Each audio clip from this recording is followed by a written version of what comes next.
chuva pedimos, Senhor. Manda-nos chuvas constantes, chuva do Consolador. Dá-nos, Senhor, amplamente Teu grande gozo e poder, fonte de amor permanente, põe dentro de nosso ser chuvas de graça. Chuva pedimos, Senhor. Manda-nos chuvas constantes, chuva do Consolador. Faz os teus servos piedosos, dá-lhes virtude e valor, dando os teus dons preciosos do santo preceptor. Chuvas de graça, chuva pedimos, Senhor. Manda-nos chuvas constantes, chuva do Consolador. Aleluia, meu Deus. Obrigado, Jesus. Estamos aqui mais um dia para a honra e glória do Senhor Jesus. Antes de a gente iniciar aqui, ó, entra aqui no nosso canal aqui, apesar de que você já está no canal, na verdade. Mas assim, eu digo nos vídeos anteriores, né? O último foi dia 20, explorando os detalhes sagrados, detalhes do holocausto, do altar do holocausto. Aí nós vimos Êxodo 27 a 30 e hoje a gente vai dar continuação. Aí você clicando aqui nesse vídeo,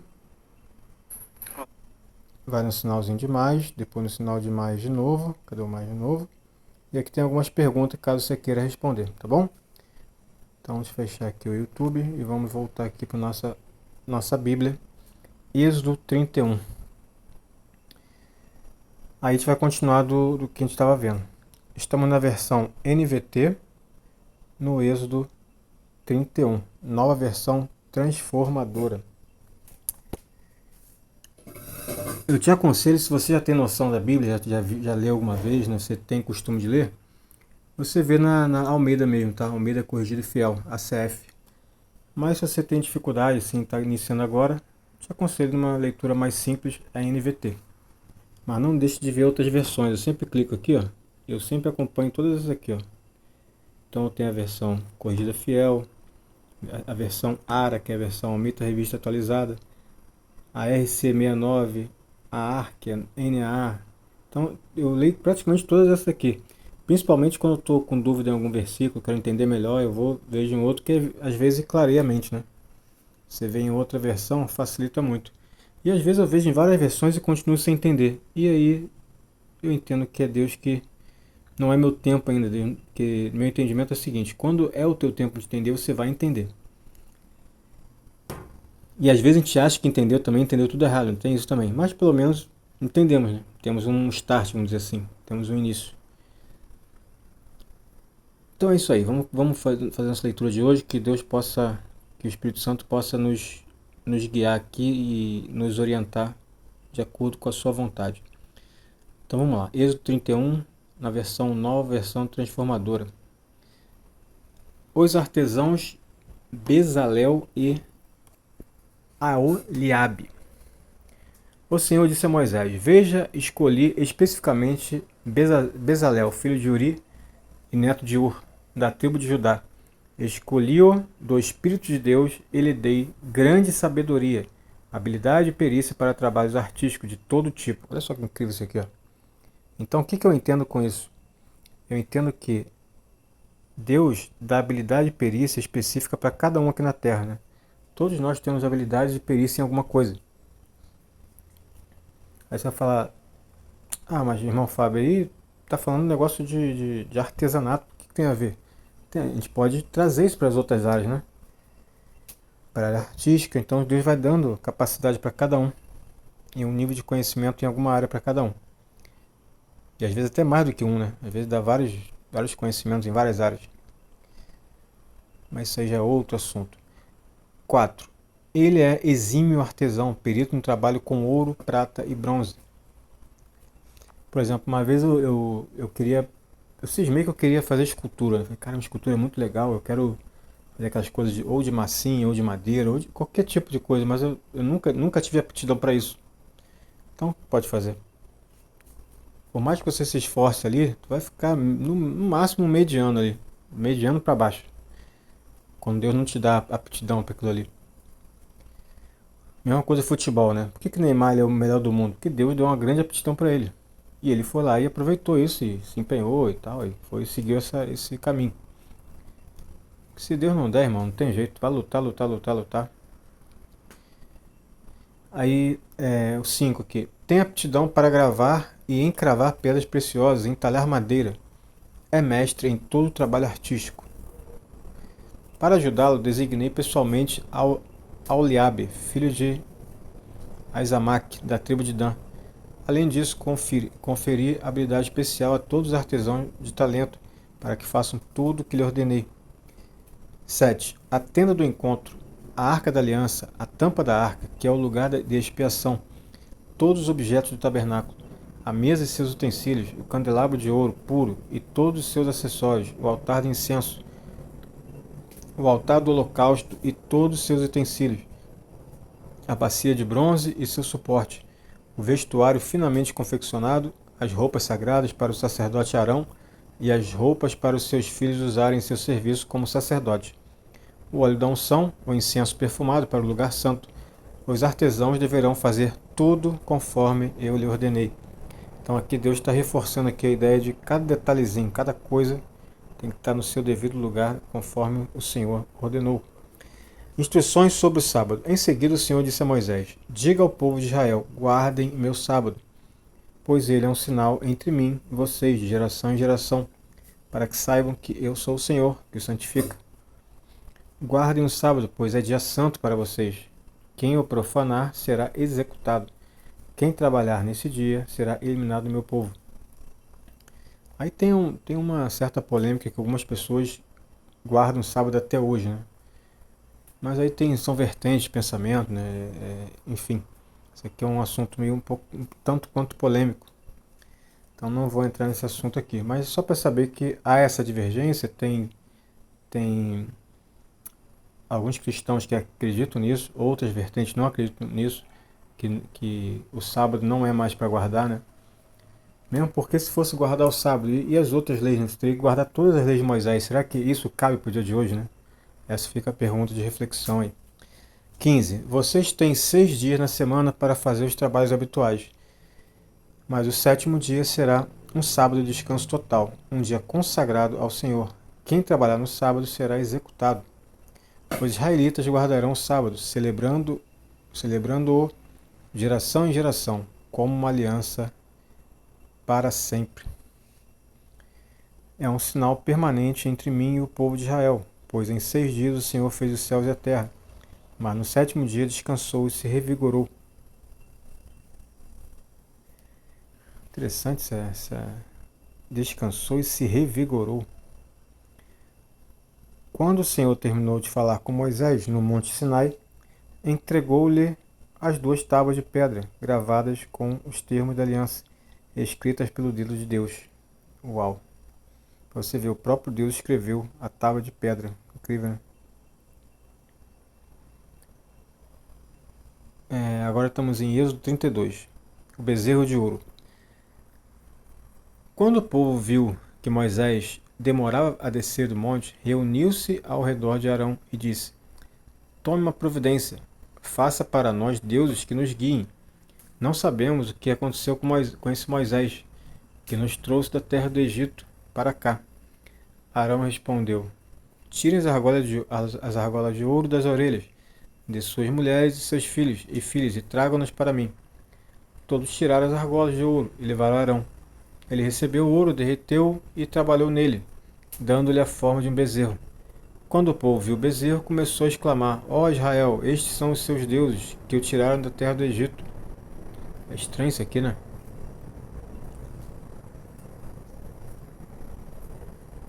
Será que não foi um infiltrado de Satanás que fez isso, não? Eles só ouviram a voz dele? Estranho, né? Foi só um mês, parece, que ele ficou lá em cima e em tão pouco tempo as pessoas já estavam pedindo bezerros de ouro. Mas enfim, foi o que aconteceu. Percebendo o entusiasmo do povo, Arão construiu um altar diante do bezerro e anunciou: amanhã haverá uma festa para o Senhor.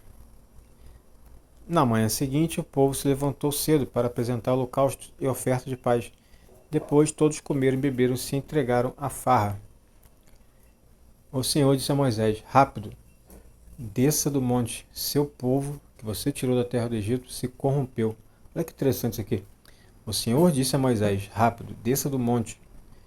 O seu povo, ou seja, Deus chamou o povo de seu, né? Do seu no caso de Moisés, que você tirou da terra do Egito, se corrompeu. Interessante, né?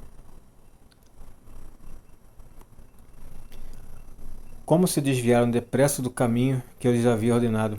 Derreteram ouro e fizeram um bezerro. Curvaram-se diante dele e lhe ofereceram sacrifícios. Dizem: ó Israel, estes são seus deuses que o tiraram da terra do Egito. Então o Senhor declarou: vi como este povo é teimoso e rebelde. Agora fique de lado e eu lançarei contra eles minha ira ardente e destruirei. Depois farei de você, Moisés, uma grande nação. Moisés, porém, tentou apaziguar o Senhor seu Deus. Ó Senhor, exclamou ele, por que estás tão irado com teu próprio povo, que tiraste do Egito com tão grande poder e mão forte? Por que deixar os egípcios dizerem: o Deus deles nos resgatou com má intenção de exterminá-los nos montes e apagá-los da face da terra? Deixa de lado tua ira ardente, arrepende-te enquanto a esta calamidade terrível que ameaçaste enviar sobre o teu povo. Lembra-te dos teus servos Abraão, Isaque e Jacó. Assumiste um compromisso com eles por meio de juramento, dizendo: tornarei seus descendentes tão numerosos quanto as estrelas do céu. Eu lhes darei toda esta terra que lhes prometi, e eles a possuirão para sempre. Então o Senhor se arrependeu da calamidade terrível que havia ameaçado enviar sobre seu povo. Em seguida, Moisés se virou e desceu o monte. Trazia nas mãos 2 tábuas de aliança, que estavam escritas dos 2 lados, frente e verso. As tábuas eram obra de Deus, cada palavra tinha sido gravada pelo próprio Deus. Quando Josué ouviu o alvoroço do povo que gritava lá embaixo, disse a Moisés: parece que há guerra no acampamento. Moisés respondeu: não são gritos de vitória nem lamentos de derrota. Ouço barulho de festa. Quando se aproximaram do acampamento, Moisés viu o bezerro e as danças e ficou furioso. Jogou as tábuas de pedra no chão e as despedaçou ao pé do monte. Tomou o bezerro que haviam feito e o queimou. Moeu-o até virar pó. Jogou-o na água e obrigou os israelitas a bebê-la. Por fim dirigiu-se a Arão e perguntou: o que este povo lhe fez para que você o levasse a cometer tamanho pecado? Não fique tão furioso comigo, meu senhor, respondeu Arão. Você sabe como este povo é mau. Eles me disseram: faça para nós deuses que nos guiem. Não sabemos o que aconteceu com esse Moisés, que nos trouxe da terra do Egito para cá. Então ele disse: quem tiver joias de ouro, tire-as. Quando eles a trouxerem para mim, simplesmente eu as joguei no fogo e saiu este bezerro. Moisés viu que Arão havia permitido que o povo se descontrolasse completamente, dando motivo de zombaria a seus inimigos. Portanto, colocou-se à entrada do acampamento e gritou: todos que estiverem do lado do Senhor, venham até aqui e junte-se a mim. E todos os levitas se reuniram ao lado dele. Moisés lhe disse: assim diz o Senhor, o Deus de Israel: cada um de vocês pegue sua espada e vão e voltem de uma extremidade à outra do acampamento. Matem todos, até mesmo seus irmãos, amigos e vizinhos. Os levitas obedeceram à ordem de Moisés e cerca de 3.000 pessoas morreram naquele dia. Então Moisés disse aos levitas: hoje vocês se consagraram para o serviço do Senhor, pois lhe obedeceram, mesmo quando tiveram de matar seus próprios filhos e irmãos. Hoje vocês receberam dele uma bênção. Moisés intercede por Israel. Uau, bem forte essa passagem, né? No dia seguinte, Moisés disse ao povo: Vocês cometeram um pecado terrível, mas eu subirei ao monte e me encontrarei com o Senhor outra vez. Talvez eu consiga fazer expiação por este pecado. Moisés voltou ao Senhor e disse: Que pecado terrível esse povo cometeu! Fizeram para si deuses de ouro. Agora, porém, eu te suplico que lhes perdoe o pecado. Do contrário, apaga meu nome do registro que escreveste. Meu Deus. O Senhor, porém, respondeu a Moisés: Apagarei o nome de todos que pecaram contra mim. Agora vá e leve o povo ao lugar do qual eu lhe falei.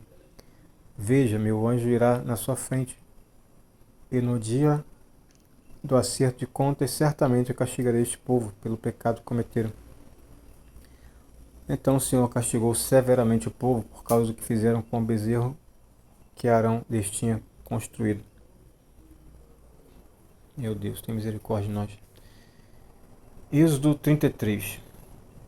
E o Senhor disse a Moisés: Ponha-se a caminho junto com o povo que você tirou da terra do Egito. Subam a terra que eu jurei dar a Abraão, Isaque e Jacó, dizendo: Darei esta terra a seus descendentes. Enviarei um anjo à sua frente para expulsar os cananeus, os amorreus, os hititas, os fariseus, os heveus, os jebuseus. Subam a terra que produz leite e mel com fartura. Mas eu não viajarei no meio de vocês, pois são um povo teimoso e rebelde.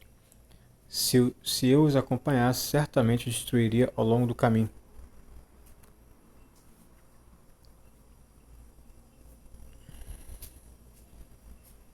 Quando o povo ouviu essas palavras severas, chorou e deixou de usar seus ornamentos. Pois o Senhor havia ordenado a Moisés: Diga ao povo de Israel: Vocês são um povo teimoso e rebelde. Se eu acompanhasse, mesmo que só por um momento, eu os destruiria. Deixem de usar seus ornamentos enquanto decido o que fazer com vocês. Assim, desde quando partiram do Monte Sinai, os israelitas deixaram de usar ornamentos. Moisés costumava montar uma tenda fora do acampamento, a certa distância dele, e a chamava de tenda da reunião. Quem quisesse fazer uma petição ao Senhor ia até a tenda, fora do acampamento. Sempre que Moisés se dirigia a essa tenda, todo o povo se levantava e permanecia em pé, cada um junto à entrada de sua própria tenda. Observava Moisés até ele entrar na tenda. Logo que Moisés entrava, uma coluna de nuvem descia e ficava suspensa no ar, à entrada da tenda, enquanto o Senhor falava com ele. Quando o povo via a nuvem à entrada da tenda, cada um permanecia em pé, permanecia em frente à própria tenda e se curvava. Ali o Senhor falava com Moisés face a face, como quem fala com um amigo. Depois Moisés voltava ao acampamento, mas seu jovem auxiliar Josué, filho de Num, ficava na tenda. Moisés vê a glória do Senhor. Então Moisés disse ao Senhor: Tu me ordenaste, leve este povo, mas não disseste quem enviarias comigo. Declaraste: Eu o conheço pelo nome e me agrado de você. Se é verdade que se agrada de mim, permita-me conhecer teus caminhos, para que eu te conheça melhor e continue a contar com teu favor. E lembre-te de que esta nação é teu povo. O Senhor respondeu: Acompanharei você pessoalmente e lhe darei descanso.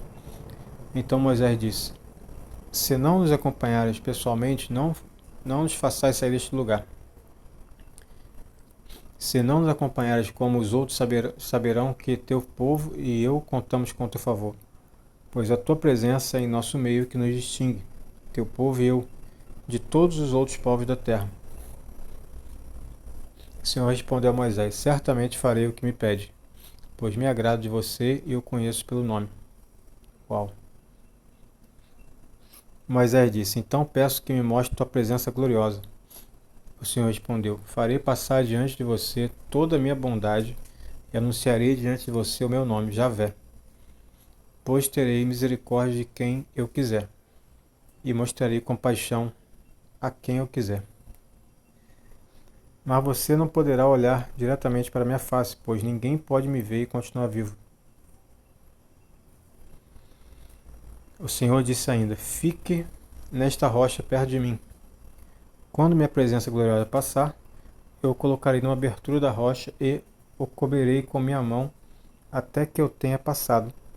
Depois tirarei minha mão e você me verá pelas costas. Meu rosto, porém, ninguém poderá ver. Uau!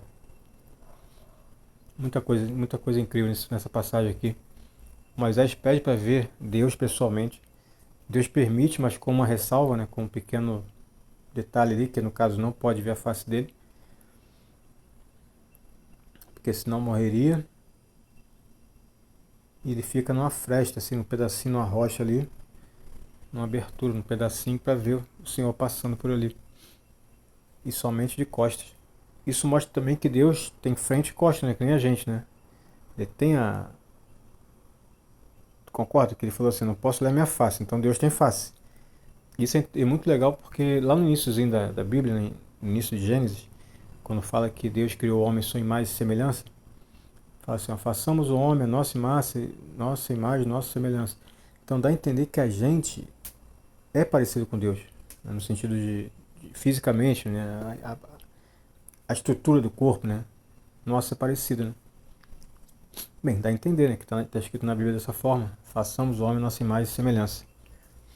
Algumas pessoas dizem que essa semelhança é a semelhança só da parte, como dizer, as características não físicas, né? A parte intelectual, né? Que Deus é inteligente, que Deus é... essas coisas assim. Mas enfim, isso aí são apenas coisas para a gente poder refletir mesmo. Êxodo 33, próximo, 34 e último. O Senhor renova a aliança. O Senhor disse a Moisés, corte 2 tábuas de pedra como a primeira. Nelas escreveria as mesmas palavras que estavam nas tábuas que você despedaçou. Esteja pronto amanhã cedo para subir ao Sinai e apresentar-se diante de mim no topo do monte. Ninguém deverá acompanhá-lo. Aliás, ninguém deve aparecer em parte alguma do monte. Não permita sequer que os rebanhos pastem próximo ao monte. Moisés cortou as 2 tábuas de pedra como as primeiras. Logo de manhã subiu ao monte Sinai, conforme o Senhor havia ordenado, levando nas mãos as 2 tábuas de pedra. Então o Senhor desceu em uma nuvem, ficou ali com Moisés e anunciou seu nome, Javé. Aqui teria outro detalhe também sobre o nome de Deus, mas não vou entrar nesse detalhe agora não. O Senhor passou diante de Moisés proclamando, Javé, o Senhor, o Deus de compaixão e misericórdia. Sou lento para me irar e cheio de amor e fidelidade. Cubro de amor 1000 gerações e perdoo o mal, a rebeldia e o pecado. Contudo, não absolvo o culpado. Trago as consequências do pecado dos pais sobre os filhos até a 3ª geração e a 4ª geração. No mesmo instante, Moisés se prostrou com o rosto no chão e adorou. Em seguida disse, Senhor, é verdade que te agradas de mim? Peço que nos acompanhe na jornada. É verdade que o povo é teimoso e rebelde, mas eu te peço que perdoes nossa maldade e nosso pecado. Toma-nos como tua propriedade especial. E o Senhor respondeu, faço hoje uma aliança com você na presença de todo o seu povo. Realizarei maravilhas jamais vistas em nação alguma ou lugar algum na terra. E todos o seu redor verão o poder do Senhor, poder temível que demonstrarei em seu favor. Observe com atenção, porém, tudo o que eu lhe ordeno hoje. Irei sua frente e expulsarei os amorreus, os cananeus, os hititas, os ferezeus, os heveus e os jebuseus. Tenha muito cuidado para não assinar tratados com os povos que vivem na terra para a qual você está indo. Se o fizer, seguirá pelos maus caminhos deles e cairá numa armadilha. Em vez disso, destrua os altares idólatras. Despedaça as colunas sagradas e derruba os postes dedicados à deusa Aserá. Não adore outros deuses, pois o Senhor, cujo nome é zeloso, é Deus zeloso de seu relacionamento com vocês. Não faça tratado algum com os povos que vivem na terra. No culto a seus deuses, eles se prostituem e oferecem sacrifícios. Eles o convidarão para comer dessas ofertas, e você aceitará o convite. Depois aceitará que as filhas deles, as quais sacrificam outros deuses, se casem com seus filhos. Elas seduzirão seus filhos para que se prostituam adorando outros deuses. Não faça para si deuses de metal fundido.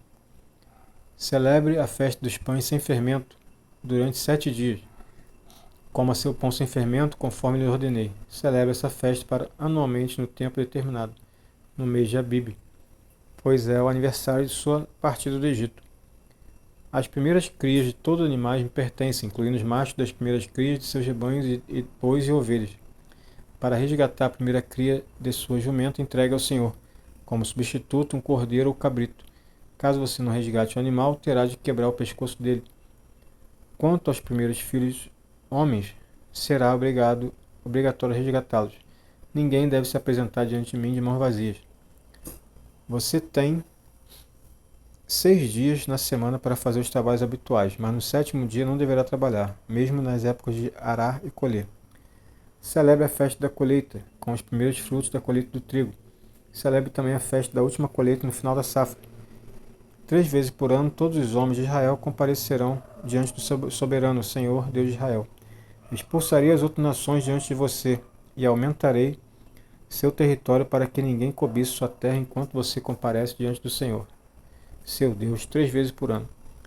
Não ofereça o sangue de seus sacrifícios com pão que contenha fermento. Não guarde até a manhã seguinte carne alguma do sacrifício de Páscoa. Quando fizer a colheita, leve à casa do Senhor, seu Deus, o melhor de seus primeiros frutos. Não cozinhe o cabrito no leite da mãe dele. O Senhor também disse a Moisés: escreva todas essas palavras, pois elas representam o termo da aliança que eu faço com você e com Israel. Moisés permaneceu no monte com o Senhor 40 dias e 40 noites. Durante todo esse tempo não comeu pão nem bebeu água. E escreveu os termos da aliança, os 10 mandamentos nas tábuas de pedra.